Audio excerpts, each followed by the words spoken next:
The box is typical Schuco. So you are going to have a normal card box that will cover the plexiglass one. And one thing that I really like about Schuco models, if you are going to see the plexiglass and the stand, it has two clips right here, and this makes it very secure when you are moving it around. Look at it. It has a great looking metallic dark green. It makes you think for a moment that it is the British racing green, but it is not. But the color is absolutely perfect. This one was prepared for a holiday trip in the Alps or somewhere in the mountains, because it also has two sets of skis as an accessory, which is pretty cool.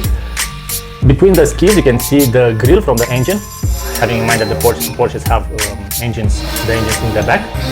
Awesome details. You can see the interior. It has a very light interior, which means that you will be able to see the details without problems. And in this case, we are talking about a model that has lots and lots of details. You can see the dashboard, you can see this fantastic looking steering wheel. As all models from Schuco, I'm very pleased with this one.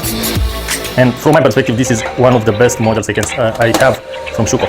This one also, it was a limited edition. This is one of the 777 models